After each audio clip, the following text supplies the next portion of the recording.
ప్రతి ఇంటికి ఏడాదికి 3 గ్యాస్ సిలిండర్లు ధరలు పెరిగాయి.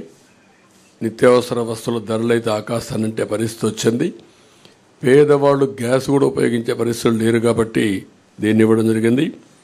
ఉచిత ప్రయాణ సౌకర్యం, దీనివల్ల మొబిలిటీ మహిళల్లో ఎక్కువ ఉంటుంది. ఉద్యోగాలు చేయాలన్నా, వ్యాపారాలు చేయాలన్నా, బయట పోయి రావాలన్నా చాలా సులభంగా ఉంటుంది. అందుకే ఈ కార్యక్రమం తీసుకొచ్చాం.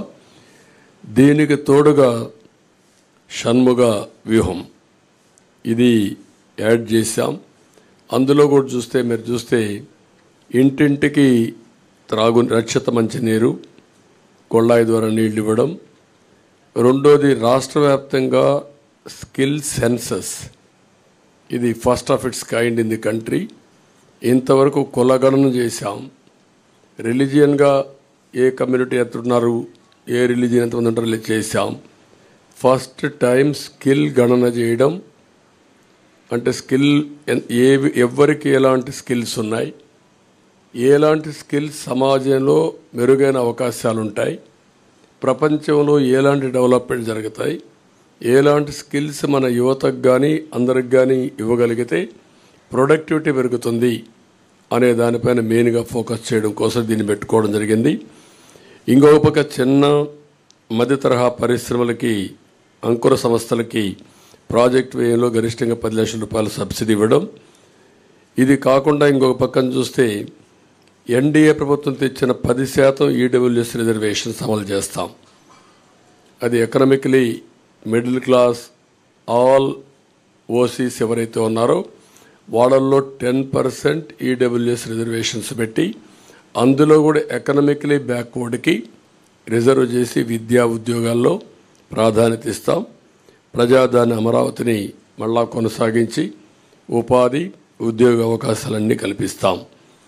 ఇది కాకుండా ఇంకొక పక్కన మీరు చూస్తే యువత కోసం చాలా స్పష్టమైన ఒక మేనిఫెస్టో తీసుకొస్తున్నాం. దీంట్లో మీరు చూసినప్పుడు మెగా డిఎస్సి ఫస్ట్ సిగ్నేచర్ కింద పెడతాం. ప్రతి సంవత్సరం జాబ్ క్యాలెండర్ ఉంటుంది. ఉత్తరాంధ్ర, కోస్తా, రాయలసీమ ఉద్యోగ కల్పనకి ఏ అవకాశాలు ఉన్నాయో అన్నీ ఉపయోగించుకుంటాం. ఎంఎస్ఎంఈకి ఎక్కువ ప్రోత్సాహం ఇస్తాం. పరిశ్రమలకు అనుకూలంగా పాలసీలు తీసుకొస్తాం. మళ్ళీ పెద్ద ఎత్తున పెట్టుబడులు తీసుకొచ్చి రాష్ట్రానికి ఉపాధి అవకాశాలు కల్పించే బాధ్యత తీసుకుంటాం. యువత ఎప్పుడు సాలిడ్గా ఫ్యూచరిస్టిక్గా ఉండడం కోసం క్రీడల్ని ప్రోత్సహిస్తాం. డిజిటల్ లైబ్రరీస్ని ఎక్కడికక్కడికి అందుబాటులో తీసుకొచ్చి ఉద్యోగ అవకాశాలే కాకుండా నాలెడ్జ్ అప్గ్రేడ్ చేసుకుంటూ ముందుకెళ్తారు. అదే సమయంలో బీసీ డిక్లరేషను మేము జైహో బీసీ పెట్టాం. బీసీ డిక్లరేషన్ తీసుకున్నాం. 50 సంవత్సరాలకే నెలకు 4,000 రూపాయల పెన్షన్ బీసీలకు ఇస్తాం. బీసీలకు వాళ్ళ రక్షణ కోసం ప్రత్యేకమైన చట్టం ఒకటి తీసుకొస్తాం.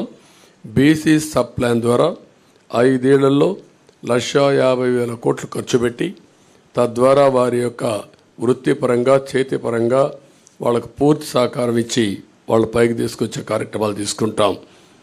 అదే మరిగా స్థానిక సంస్థల్లో నామినేటెడ్ పోస్టుల్లో 34% రిజర్వేషన్స్ వల్ల రెస్టోర్ చేయడం, నామినేషన్ల ప్రాధాన్యత ఇవ్వడం, చట్టసభల్లో 33% రిజర్వేషన్లు రావడానికి కేంద్రానికి రికమెండ్ చేస్తాం. కేంద్రంతో సంప్రదిస్తాం. ఇది జరిగే వరకు వారికి అండగా ఉంటాం. తక్కువ జనాభాతో ఎక్కువ పోటీ చేయలేని వర్గాలకి నామినేటెడ్ పోస్టుల ద్వారా రాజ్యాధికారంలో భాగస్వాములు చేస్తాం.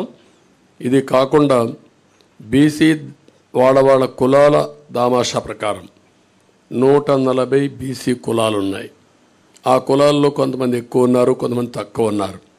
అందరి యొక్క జనాభా దామాషా, వారి యొక్క ఎకనామిక్ కండిషన్ బట్టి వాళ్ళందరినీ కూడా ఎవాల్యుయేట్ చేస్తాం. దీని ప్రకారం కార్పొరేషన్లు పెట్టి అన్ని కార్పొరేషన్లకు నిధులిచ్చి తద్వారా వాళ్ళని ఆర్థికంగా పైకి తేవడం కోసం కృషి చేస్తాం. స్వయం ఉపాధికి ప్రతి సంవత్సరం ఒక 10,000 కోట్లు ఖర్చు పెడతాం బీసీల కోసం. ఇంకొక పక్క ఆదరణ కింద ఒక 5,000 కోట్లు ఖర్చు పెట్టి ఆధునిక పనిముట్లు అప్పజెప్పి వాళ్ళ యొక్క వృత్తిపరంగా చేసుకునే పనుల్లో ఆదాయాన్ని పెంచడం కోసం ముందుకు పోతాం. ఒక్కొక్క కులంలో వారసత్వంగా కొన్ని వృత్తులు వస్తూ ఉంటాయి. ఈరోజు యాదవులు ఉన్నారు. యాదవులు ఎప్పుడు కూడా పాడి పరిశ్రమ పైన ఎక్కువ ఆధారపడతారు. అందుకే ఈసారి పాడి పరిశ్రమకు కూడా ఇన్సూరెన్స్ పెట్టి అన్ని ఆవులు కానీ గేదెలు కానీ వీటికన్నిటికి ఇన్సూరెన్స్ పెట్టి ఎక్కువ రుణాలు ఇచ్చి ఆధునీకరణలో వాళ్ళని కూడా ఇన్వాల్వ్ చేసి వాళ్ళని డెవలప్ చేస్తాం. అదే మరి కురబ కులస్తులను చూస్తే గొర్రెల పెంపకంలో కూడా వాళ్ళు ఉంటారు. ఈరోజు అత్యాధునిక ప్రమాణాలతో మనం డెవలప్ చేసే అవకాశాలు ఉన్నాయి. అలాంటి పరిస్థితుల్లో వారికి ఇది వృత్తిపరంగా వారిని ఎంపవర్ చేస్తాం. చేనేత పరిశ్రమకి ఎవరైతే బాగా ఇబ్బందుల్లో ఉన్నారో అలాంటి వారందరికీ పవర్ లూమ్స్కు ఒక 500 యూనిట్లు, హ్యాండ్లూమ్కి 200 యూనిట్లు ఉచితంగా కరెంట్ ఇస్తాం.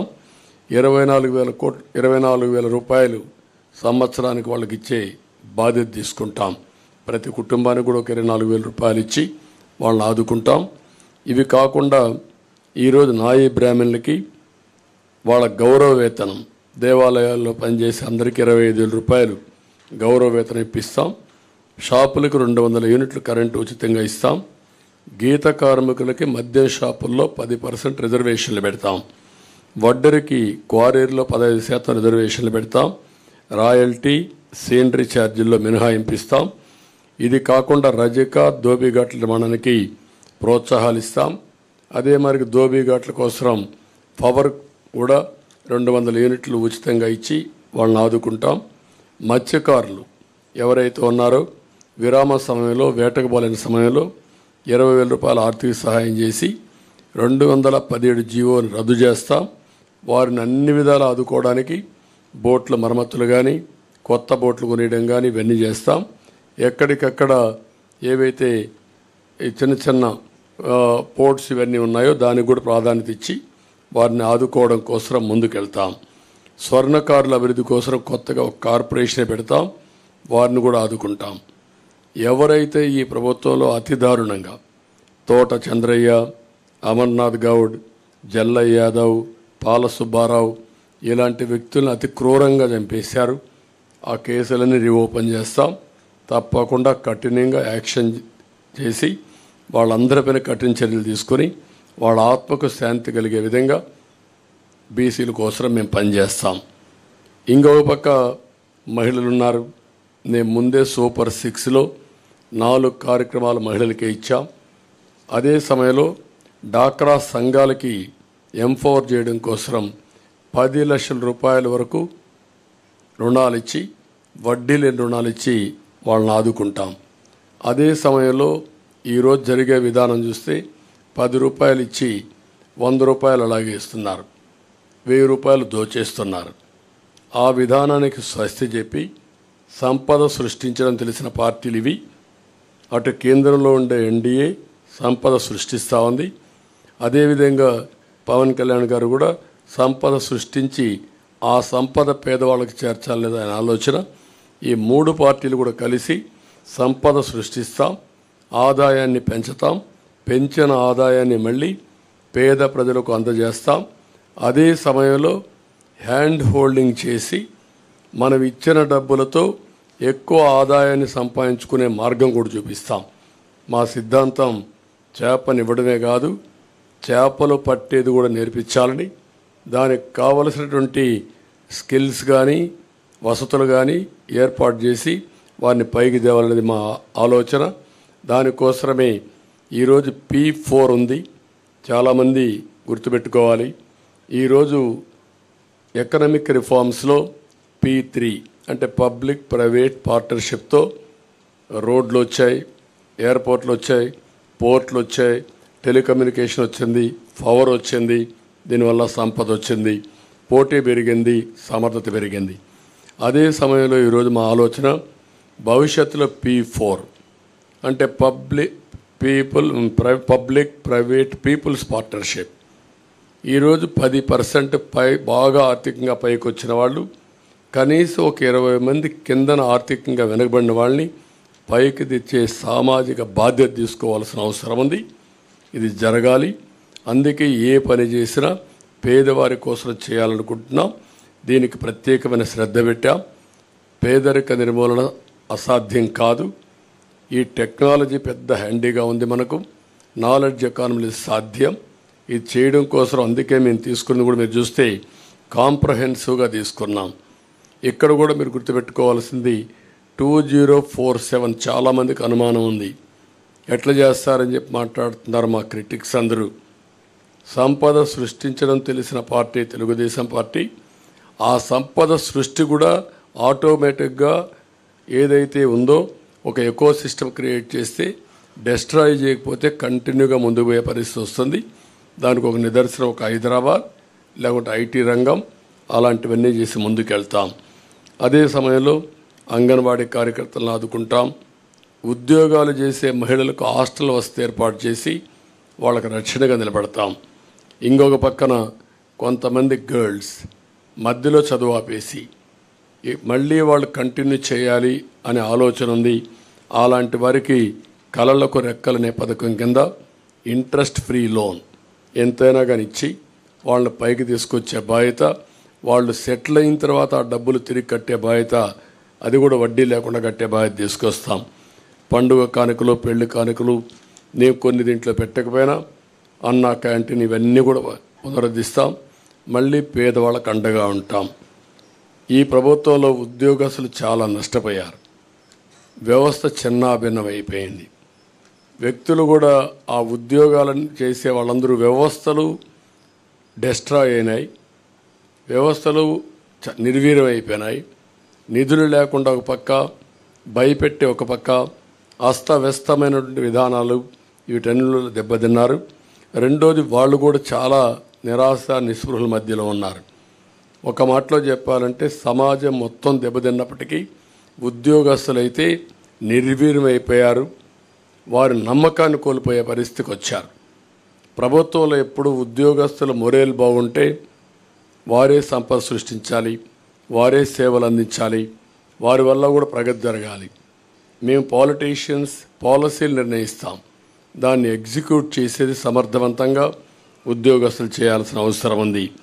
ఒక్క ఎగ్జాంపుల్ మీరు చూస్తే ఉపాధ్యాయులు ఎంత నిర్వీర్యమైపోయారంటే, ఒకప్పుడు మోస్ట్ రెస్పెక్టెడ్ కమ్యూనిటీ ఉపాధ్యాయుడు, తల్లి తండ్రి తర్వాత గురువు తర్వాత దైవం. అలాంటి ఉపాధ్యాయుడి నిస్సహాయ స్థితి, ఏం చెప్పుకోలేని పరిస్థితి.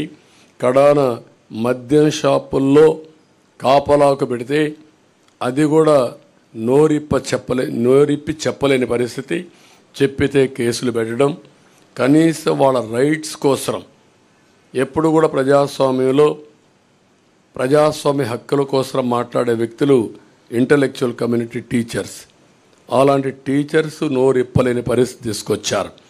ఇంకొక పక్కన మనం ఒకసారి చూస్తే వీళ్ళందరిలో పిఆర్సీ లేదు, ప్రావిడెంట్ పిఎఫ్ లేదు, సరెండర్ లీవులు లేవు, లేకపోతే టీఏలు లేవు, లేకపోతే ఏది కూడా లేకుండా 20,000 25,000 కోట్ల రూపాయల బకాయిలు పెట్టి అడిగితే వాళ్ళ మీద కేసులు పెట్టడం, వాళ్ళ సంఘ నాయకులను అరెస్టులు చేయడం, కావాలని కేసులు పెట్టి ఏసీబీ కేసులు పెట్టి వేధించడం, ఇది ఒక ఆనవాయితీగా అయిపోయింది. అందుకని మళ్ళా వాళ్ళ యొక్క ఆత్మ విశ్వాసాన్ని పెంచుతాం, ఆత్మ గౌరవాన్ని పెంచుతాం. ఆ విధంగా పీఆర్సీ ఇవ్వడం కానీ, పీఆర్సీ వచ్చే లోపల ఇంటీరియం రిలీఫ్ కూడా ఇస్తాం. ఇంటీరియం రిలీఫ్ ఇచ్చి వాళ్ళకి ఇవ్వాల్సిన డబ్బులు కూడా ఫేజ్డ్గా అవన్నీ కూడా క్లియర్ చేసి ప్రతి నెల జీతాలు వచ్చే పరిస్థితికి మళ్ళీ తీసుకొస్తాం. ఆర్థిక వ్యవస్థని మెరుగుపరుస్తాం. అదే మరిగా ఏదైతే సిపిఎస్ ఉందో ఆ సిపిఎస్ను కూడా సమీక్ష చేసి ఏ విధంగా దీన్ని చేస్తే పరిష్కార మార్గం సరైన మార్గం చూపించగలుగుతామో దానికి కూడా ఒక సమస్య పరిష్కారం కోసం కృషి చేస్తాం. ఇది కాకుండా తక్కువ జీతాలు పొందే అవుట్సోర్సింగ్ కానీ, లేకపోతే అంగన్వాడీ కానీ, లేకపోతే మీకు పోలీసు వ్యవస్థల్లో ఉండే వీళ్ళందరికీ కానీ వాళ్ళందరినీ ఏ విధంగా చేయాలి అవన్నీ చేస్తాం. వాలంటీర్స్కి కూడా ఒక 10,000 రూపాయలు వేతనం పెంచుతాం. పాడి పరిశ్రమ స్వయం ఉపాధికి ఉపయోగపడుతుంది. దీన్ని కూడా పెద్ద ఎత్తున అభివృద్ధి చేస్తాం.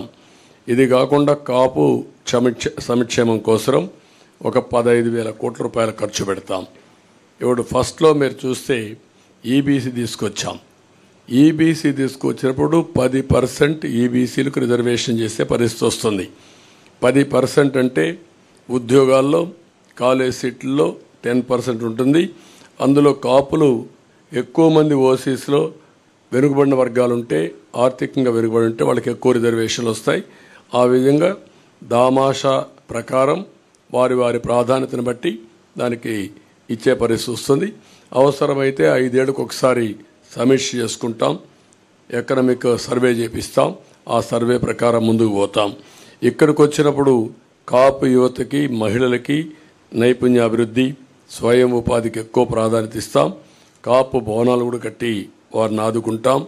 అదే సమయంలో ఆర్యవైశ్య సంక్షేమం కోసం ముందుకు పోతాం.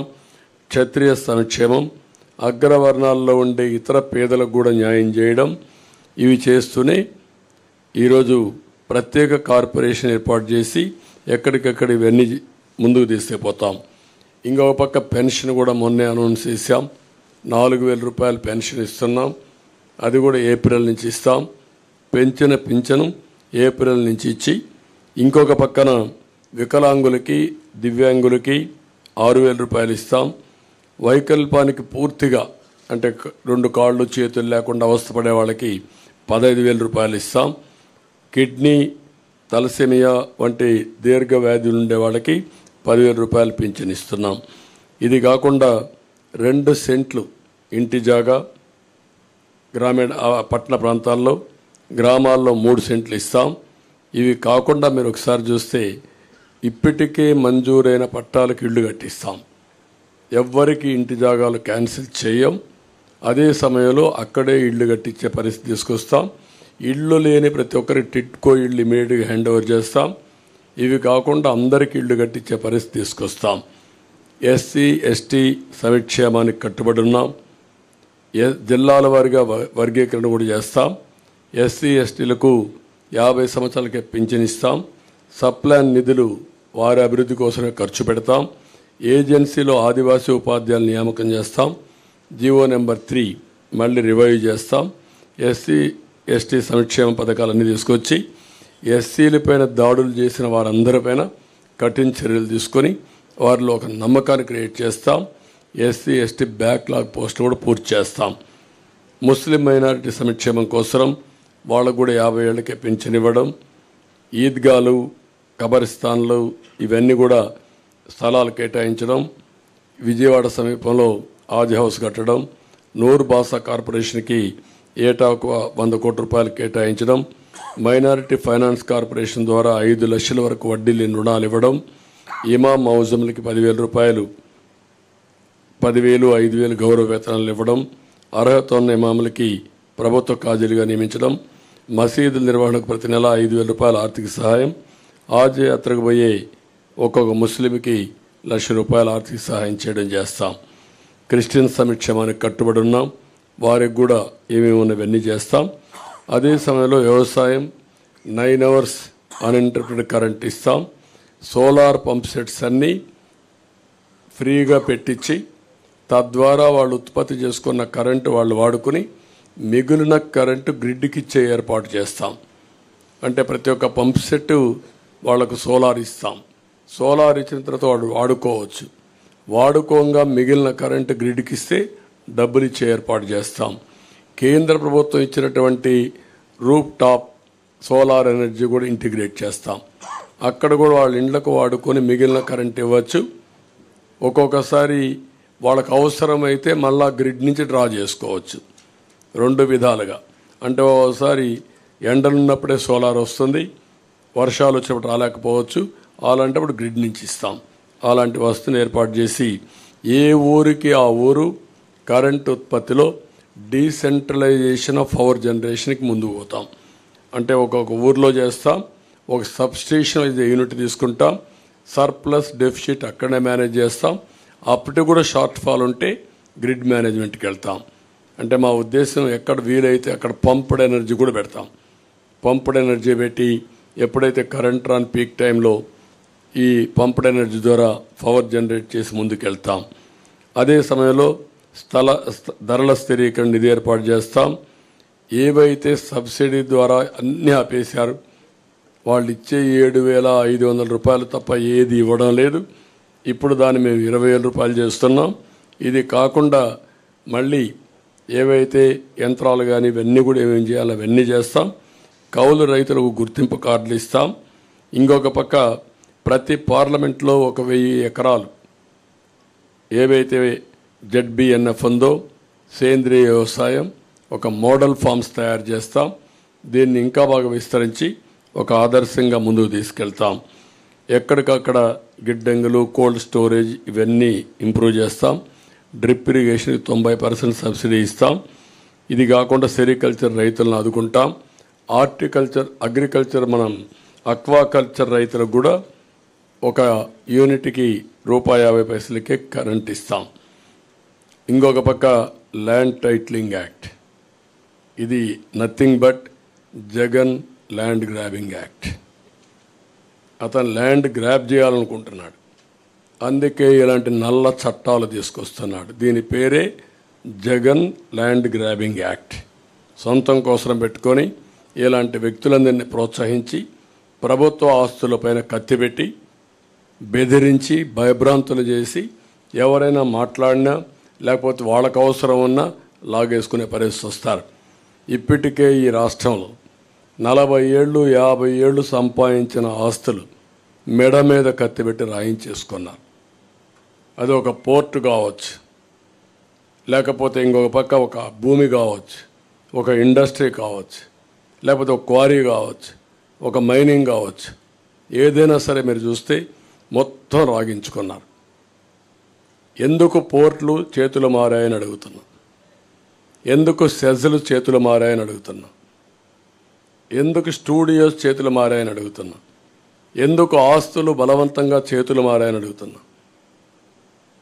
There is no answer. ప్రతి ఒక్కరూ ఏ స్థాయికి వచ్చారంటే మా ప్రాణాలుంటే చాలు, మేము బ్రతికితే చాలు, ప్రాణాలుంటే వేరే ప్రాంతాలకు పోయి ₹10 సంపాదించుకుంటాం, ఇక్కడుండి మేము ప్రాణాలు పోగొట్టుకోలేమనే ఉద్దేశంతో సరెండర్ చేసేసారు. 30 ఏళ్ళు 40 ఏళ్ళు సంపాదించిన ఆస్తులవి. అలాంటి దుర్మార్గమైన కార్యక్రమాలు జరిగాయి.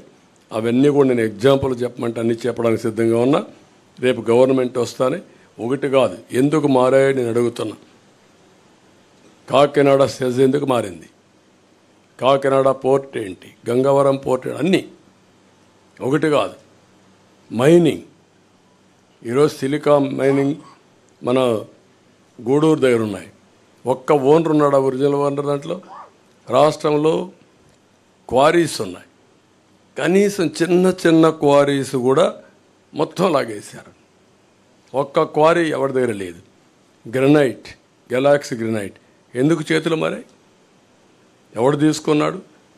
ఎవరైనా బరి తెగించి నువ్వు చంపేసినా పర్వాలేదు అని అడ్డం తిరిగిన వాళ్ళు క్యాన్సిల్ చేసి హెవీ ఫైన్స్ వేసి ఆపరేట్ చేయకుండా చేసి సమయం వచ్చినప్పుడు చూసుకుంటాను గమ్మునుండే పరిస్థితికి వచ్చారు. ఈరోజు మీరు చూశారు శాండ్ విషయంలో సుప్రీంకోర్టు మేము ఎన్ని ఆదేశాలు ఇచ్చినా మీరు యాక్షన్ చేయడం లేదు కాబట్టి ఇమ్మీడియట్ పండి, ఎక్కడ కూడా ఇసుక తవ్వడానికి వీలు లేదు, ఇమ్మీడియట్గా మాకు కౌంటర్ ఫైల్ చేయమని గవర్నమెంట్కి ఇక్కడ డిపార్ట్మెంట్కి ఆదేశాలు ఇచ్చే పరిస్థితి వచ్చింది. ఎన్నిసార్లు కామెంట్ చేశారు హైకోర్టు, ఎన్నిసార్లు కామెంట్ చేశారు సుప్రీంకోర్టు. ఎన్జిటి ఎంత స్పష్టమైన ఆదేశాలు ఇచ్చింది అంటే కోర్టులు అంటే లెక్కలేదు, రెగ్యులేటరీ ఏజెన్సీస్ అంటే లెక్కలేదు, ఇష్టానుసారంగా చేసే పరిస్థితికి వచ్చారు. అందుకే మేము వస్తానే జగన్ ల్యాండ్ గ్రాబింగ్ యాక్ట్ని రద్దు చేస్తాం. ఇది ఆయన కోసం పెట్టుకున్న ల్యాండ్ గ్రాబింగ్ యాక్ట్. ఇది నిన్న అడిగారు భాస్కర్ రెడ్డి అనే వ్యక్తి పులివెందల్లో జగన్మోహన్ రెడ్డి సతీమణిని అడిగారు. ఏమడిగారు? మా నాన్న మా తాత ఇచ్చిన భూమి పైన మీ ఫోటో ఎందుకు పెట్టుకున్నారు, మీ ఆయన ఫోటో ఎందుకు పెట్టుకున్నారు అడిగారు. రాజముద్ర పడవలసింది ఎక్కడ, ఇలాంటి ఫోటో వేస్తే ఎవరు సహిస్తారని అడుగుతున్నా. What is the answer? నువ్వు అంటున్నావు కదా నన్ను మెచ్చారని, సమాధానం చెప్పు. నువ్వు ఇచ్చావా ఈ ఆస్తి? మీ తాత ఇచ్చాడు ఈ ఆస్తి? నీ సాక్షి పేపర్ నుంచి సంపాదించి ఇచ్చారా? మీ భారతీయ సిమెంట్ నుంచి ఒక బస్తా ఉచితంగా ఇచ్చావా? కాబట్టి ఇవన్నీ కూడా మనం గుర్తుపెట్టుకోవాల్సింది. ప్రజలు మాటలాడలేని పరిస్థితి, నిస్సహాయ స్థితికి నెట్టేసి భయభ్రాంతులు చేసి పోలీసులు పెట్టుకొని హై హ్యాండెడ్గా మాట్లాడితే అరెస్టులు చేసి అరెస్ట్ చేసిన తర్వాత వాళ్ళు పోలీస్ టార్చర్ చేసి ఇలాంటి దుర్మార్గమైన పనులు చేశారు. కాబట్టి దీనిపైన ఇప్పుడు అన్నీ అయిపోయినాయి. ఇప్పుడు కడాన ప్రైవేట్ ఆస్తులపైన కూడా పెట్టారు. ఇప్పుడు చాలామంది రాష్ట్రం వదిలిపెట్టి వెళ్ళిపోతున్నారు. నిన్న మీరు చూశారు, ఒక అమ్మాయి ఆరుద్ర, ఆ ఆరుద్ర అమ్మాయి వారణాసికి వెళ్ళిపోయింది. వారణాసికి వెళ్ళిపోయి మళ్ళా తిరిగి నేను రావాలంటే ఈ ప్రభుత్వం పోతే వస్తాను, నేను రాలేనని చెప్పే పరిస్థితికి వచ్చింది. మీ అందరికీ ఐడియా ఉంది ఆరుద్ర ఏ విధంగా ఫైట్ చేసిందో. రంగనాయకమ్మ ఏం తప్పు చేసింది ఆవిడ? ఈ రాష్ట్రం వదిలిపెట్టి వేరే రాష్ట్రానికి పొట్ట కోసరం పోయే పరిస్థితి వచ్చేసింది. కనీసం లైవ్లీహుడ్, తిండి కోసం వేరే రాష్ట్రానికి వారిపోయే పరిస్థితికి వచ్చారు. ఇది అరాచకాలకు పరాకాష్ట. ఇప్పుడు ఫైనల్గా ఈ ల్యాండ్ టైటిలింగ్ యాక్ట్ పేరుతో జగన్ గ్రాబింగ్ యాక్ట్ తీసుకొచ్చారు. సాగునీటి ప్రాజెక్టులు అన్నిటికల్లా చాలా పెద్ద సమస్య ఉంది. ఈరోజు గుక్కడి నీళ్లు లేవు, తాగడానికి నీళ్లు లేవు, సాగునీరు లేదు. నీళ్ళన్నీ మిస్మేనేజ్మెంట్ అయినాయి, సముద్రంలోకి వెళ్ళిపోయినాయి, ప్రాజెక్టులు ఏది పూర్తి కాలేదు. ఇరిగేషన్ మేనేజ్మెంట్ అడ్వాన్స్ స్థాయిలో ఉంది. కాలువలు దవ్వలేదు, పంట కాలువలు లేవు, డ్రైనేజెస్ లేవు, వాటర్ మేనేజ్మెంట్ లేవు, రిజర్వాయర్లు కొట్టుకోబోతున్నాయి. ఇంతవరకు మీరు చూస్తే అన్నమయ్య ప్రాజెక్టు కొట్టుకొని పోతే ఏం చేస్తారో చెప్పలేని నిస్సహాయ స్థితి. గుండ్లకమ్మ ప్రాజెక్టు గేట్స్ 3 సార్లు కొట్టుకోబోయే పరిస్థితి, పులిచింతల గేట్స్ కొట్టుకోబోయే పరిస్థితి. What is the reason? కనీసం మెయింటెనెన్స్ లేదు. ఇలాంటివన్నీ ఉన్నాయి. అన్ని ఇరిగేషన్ ప్రాజెక్ట్స్ పూర్తి చేస్తాం. పోలవరం, గోదావరి అయిపోయింది, పోలవరం పూర్తి చేస్తాం, నదుల అనుసంధానం చేస్తాం.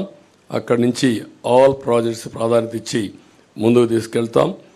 అదే మరి కార్మికులకు రవాణా రంగం, ఇందులో కూడా మీరు చూస్తే ఆల్ డ్రైవర్స్ వాళ్ళని ఓనర్ చేసే విధంగా 4 లక్షల రూపాయల వరకు సబ్సిడీ ఇచ్చి 5% వడ్డీతో వాళ్ళకు రుణాలు ఇప్పించే బాధ్యత తీసుకుంటాం. అదే మరిగా డ్రైవర్ సాధికార సంస్థ పెట్టి వాళ్ళకు ప్రమాద బీమా, హెల్త్ ఇన్సూరెన్స్, విద్యా రుణాలు వంటివి సంక్షేమ కార్యక్రమాలు అమలు చేస్తాం. బ్యాడ్జీ కలిగిన ప్రతి ఆటో డ్రైవర్కి, ట్యాక్సీ డ్రైవర్కి, ఈవీ లైసెన్స్ కలిగిన ప్రతి లారీ టిప్పర్ డ్రైవర్కి 15,000 రూపాయలు సంవత్సరానికి ఆర్థిక సహాయం చేస్తాం ఆల్ డ్రైవర్స్కి. జీవో నెంబర్ 21 ఇది ఫైన్లు భారం తగ్గించడం రద్దు చేసి మళ్ళీ ఫ్రెష్గా తీసుకొస్తాం. గ్రీన్ ట్యాక్స్ కూడా తగ్గిస్తాం. అసంఘటిత రంగ కార్మికుల కోసం చంద్రన్న బీమా మళ్ళా తీసుకొస్తాం. భవన నిర్మాణ బోర్డు పునరుద్ధరిస్తాం. ముఠా కార్మికుల సంక్షేమానికి ప్రత్యేకమైన బోర్డు కూడా తీసుకొస్తాం. మళ్ళీ ఇన్సూరెన్స్ చంద్రన్న బీమా పథకాన్ని తీసుకొచ్చి సహజ మరణానికి 5 లక్షలు, యాక్సిడెంట్ చనిపోతే 10 లక్షల రూపాయలు ఆర్థిక సహాయం చేస్తాం. ఫస్ట్ టైం హెల్త్ ఇన్సూరెన్స్ తీసుకొస్తున్నాం. ప్రతి ఒక్క కుటుంబానికి 25 లక్షల రూపాయలు హెల్త్ ఇన్సూరెన్స్ చేస్తాం. 25 లక్షల రూపాయలు ఇన్సూరెన్స్ ఇప్పిస్తాం. ప్రతి ఒక్కరిది డిజిటల్ హెల్త్ కార్డ్స్ ఎస్టాబ్లిష్ చేస్తాం. ప్రతి ఒక్క మండలంలో జనరిక్ మెడికల్ షాప్ ఒకటి పెడతాం. అవి పెట్టినప్పుడు చాలా కాస్ట్ ఎఫెక్టివ్గా ఉంటుంది. అవి కూడా పెట్టి అందరికి అందుబాటులో పెడతాం. బీపీ, షుగర్ వంటి నాన్ కమ్యూనికబుల్ డిసీజెస్ ఉండే వాళ్ళందరికీ ఉచితంగా జనరిక్ మెడిసిన్స్ని సప్లై చేస్తాం. విద్యుత్ ఛార్జీలు నియంత్రణ చేస్తాం. మళ్ళా కట్టడి చేస్తాం. అవినీతి అరికడతాం. సమర్థత పెంచుతాం. ఇంకొక పక్క చెత్త పన్ను ఇలాంటివన్నీ కూడా రద్దు చేస్తాం. ఇంటి పన్నులు కూడా హేతుబద్ధత ఉండాలి. ఇవన్నీ కూడా ఎక్కడికక్కడ సమీక్ష చేస్తాం. పెట్రోల్, డీజిల్ కూడా ధరల నియంత్రణ చేస్తాం. మద్యం ధరల్ని నియంత్రణ చేయడమే కాకుండా విషపూరిత బ్రాండ్లు ఏవైతే ఉన్నాయో అవన్నీ రద్దు చేసి సమగ్రమైన ఎంక్వైరీ చేసి తద్వారా వీళ్ళు చేసిన తప్పుడు పనులను ఎస్టాబ్లిష్ చేసి ఎవరైతే కల్పరేట్స్ ఉన్నారో వాళ్ళని పనిష్ చేసి మళ్ళీ ఈ రాష్ట్రంలో ఇలాంటి స్పూరియస్ లిక్కర్ లేకుండా చేసే బాధ్యత తీసుకుంటాం. అన్నా క్యాంటీన్లు ఏర్పాటు చేస్తాం. ఇంకొక పక్కన రేషన్ పంపిణీ విధానం కూడా సమీక్ష చేస్తాం. Fee reimbursement, aided colleges, private fee విద్యార్థులకు ఫీజు ఇప్పిస్తాం. కాలేజీలకే రుసుము చెల్లించి మళ్ళీ సర్టిఫికెట్ రాకుండా పోవడం, ఎగ్జామ్స్ రాకుండా పోవడం ఇలాంటి సమస్యలు లేకుండా చేస్తాం. ఉచిత ఇసుక విధానాన్ని తీసుకొస్తాం. దానికి సమగ్ర పాలసీ తీసుకొస్తాం. పగడ్బందీగా కన్స్ట్రక్షన్ యాక్టివిటీ జరిగే విధంగా కార్యక్రమం తీసుకొస్తాం. విద్య కేజీ టు పీజీ సిలబస్ అంతా కూడా రివ్యూ చేస్తాం. రాష్ట్రంలో అనేక స్కూళ్ళు 117 జీవో వల్ల మూతపడిపోయినాయి. అవన్నీ ఏం చేయాలో చేస్తాం. విదేశ విద్యని మళ్ళీ ప్రారంభిస్తాం. మళ్ళీ అందరికి వర్తిస్తాం. 100 రోజుల్లో గంజాయి, అదే మరిగా ఏదైతే డ్రగ్స్, ఈ 2 కంట్రోల్ చేస్తాం. ఐరన్ హ్యాండ్తో డీల్ చేస్తాం. ఉక్కు పదంతో అణిచివేస్తాం. ఎట్టే పరిస్థితుల్లో ఈ రాష్ట్రంలో డ్రగ్స్ ఉండడానికి వీల్లేదు, గంజాయి ఉండడానికి వీల్లేదు. 5 ఏళ్లలో ఒక్కసారి కూడా సమీక్ష చేయనటువంటి బాధ్యత లేని ముఖ్యమంత్రి. ఊరూరా నిత్యావసర మంచినీళ్ళు దొరకలేదు, కానీ గంజాయి దొరికే పరిస్థితి వస్తూ ఉంది. అదే సమయంలో ఆక్వాకల్చర్ని అభివృద్ధి చేస్తాం. సమగ్ర అభివృద్ధి, ఇవన్నీ జరగాలంటే సమగ్ర అభివృద్ధితో ముందుకు పోవాల్సిన అవసరం ఉంది. ఆ సమగ్ర అభివృద్ధి చేస్తాం. మౌలిక సదుపాయాలను కూడా పూర్తిగా డెవలప్ చేస్తాం. గ్రామాల దగ్గర నుంచి రోడ్ ఇన్ఫ్రాస్ట్రక్చర్ ఉన్నది, బెస్ట్ ఇన్ఫ్రాస్ట్రక్చర్ తయారు చేస్తాం. గ్రామాల నుంచి మండల హెడ్ క్వార్టర్ కానీ, మండలాల నుంచి జిల్లాలకు కానీ, జిల్లాల నుంచి మార్కెట్ ప్లేసెస్కి కానీ, పోర్ట్స్కి కానీ బెస్ట్ ఇన్ఫ్రాస్ట్రక్చర్, అది కూడా రోడ్ ఇన్ఫ్రాస్ట్రక్చర్ డెవలప్ చేస్తాం. దీనికి ఒక ప్రత్యేకమైన పాలసీ తీసుకొస్తాం. వాటర్ కూడా ప్రతి ఒక్క ఇంటికి చెడుగా కార్యక్రమం చేస్తాం. ప్రజా రాజధాని, ఈ రాజధానితోనే వెల్త్ క్రియేషన్ సాధ్యం. ఈ ప్రజా రాజధానిని మళ్ళీ పునరుద్ధరిస్తాం. పూర్వ వైభవం తీసుకొస్తాం. అదే సమయంలో ఇది ప్రజల రాజధాని కాకుండా ప్రతి ఒక్కరికి ఉద్యోగ కల్పన చేసే విధంగా ఉండేట్టుగా, రాష్ట్రానికి ఆదాయం పెంచే కేంద్రంగా తయారు చేసే బాధ్యత తీసుకుంటాం. పారిశ్రామికరణ, తెలుగుదేశం, మేము ముగ్గురం కలిసి దీనికి పర్ఫెక్ట్గా తీసుకెళ్తాం. పర్యాటకానికి చాలా స్కోప్ ఉంది, ఉద్యోగాలు వస్తాయి. ఈ రాష్ట్రంలో అనువైన ప్రదేశాలు ఉన్నాయి. ఇవన్నీ కూడా ఎక్స్ప్లోర్ చేసి ముందుకు పోతాం. అన్నింటికంటే ముఖ్యంగా ఫుడ్ ప్రాసెసింగ్కి ఎక్కువ ప్రాధాన్యత ఇస్తాం. ఈరోజు ఒకప్పుడు షుగర్ ఫ్యాక్టరీస్ బాగుండేటివి, ఇప్పుడు షుగర్ ఫ్యాక్టరీస్కి ఆదరణ లేదు, కానీ ఆల్టర్నేటివ్ ఫుడ్ ప్రాసెసింగ్ వస్తున్నాయి. అవన్నీ తీసుకొచ్చి రాయితీలిచ్చి ఎక్కడ పండే పంటల ఆధారంగా ఫుడ్ ప్రాసెసింగ్ తీసుకొచ్చి తద్వారా అక్కడ ఉపాధి కల్పిస్తాం. వాల్యూ అడిషన్ వస్తుంది, రైతులు కూడా గిట్టుబాటు ధర వస్తాయి. ఇది కాకుండా అతి ముఖ్యమైన విషయం, దేవాలయాలు, బ్రాహ్మణుల సంక్షేమానికి కూడా మేము కట్టుబడి ఉన్నాం. ఇందులో మీరు చూస్తే హిందూ దేవాలయాలు, సత్రాల పరిరక్షణకు కూడా ఒక ఎండోమెంట్ బోర్డు ఏర్పాటు చేస్తాం. ముస్లిం ప్రాపర్టీస్కి ఎట్లయితే వర్క్ బోర్డ్స్ పెడుతున్నామో అక్కడ కూడా చాలా స్ట్రిక్ట్గా ఉంటాం. హిందూ ప్రాపర్టీస్ కూడా ఎవరంటే వాళ్ళు కబ్జా చేయడానికి వీల్లేదు. ఇవన్నీ తీసుకొస్తాం. అక్కడ కూడా మసీదులకు ఆర్థిక సహాయం కానీ ఇమాములకు ఇచ్చినట్టు ఇక్కడ కూడా మీరు ఒకసారి చూస్తే వార్షిక ఆదాయం 50,000 రూపాయలు ఉన్న ఆలయాల్లో పనిచేస్తున్న అర్చకులకి కనీస వేతనం 15,000 రూపాయలు పెంచుతున్నాం. ఇంకొక పక్కన 50,000 కంటే తక్కువ ఉంటే 10,000 రూపాయలు ఇవ్వాలని చెప్పి నిర్ణయించాం. వైదిక ఆగమ శాస్త్ర సంబంధాల విషయాల్లో ఆయా ఆలయాలే ఫైనల్. ఈరోజు చాలా వరకు ప్రార్థనాలయాల్లో కూడా ఇంటర్ఫేర్ అయ్యారు పాలకులు. ఇది చాలా దుర్మార్గమైన కార్యక్రమం. కడాన రాముడు తల నరికేస్తే మేము అక్కడికి పోతే మా మీద కేసులు పెట్టారు. ఇంతవరకు ఎవరా తల నరికేశారో చెప్పలేకపోయారు. అంటే దేవుణ్ణి కూడా కాపాడితే నేరం అయిపోయింది ఈ పాలనలో. అలాంటిది నా మీద పెట్టిన 24 కేసుల్లో 23 కేసుల్లో రాముడి తల తీసేసిన కేసు కూడా ఒకటి. అంటే ఎంత దుర్మార్గంగా, ఎంత దారుణంగా పోతున్నారో మీరు గుర్తుపెట్టుకోవాల్సిన అవసరం ఉంది. వీళ్ళు ఇంకా మాట్లాడే నైతిక హక్కు ఏముందో నాకైతే అర్థం కావడం లేదు. అదే మరిగా ఇంకొక పక్క బ్రాహ్మిన్స్ అందరికీ ప్రతి ఒక్క ట్రస్ట్లో ఒక మెంబర్గా పెడుతున్నాం. ఎందుకంటే వాళ్ళ మీద ఒక విశ్వాసం ఉంది. వాళ్ళ దేవాలయాలు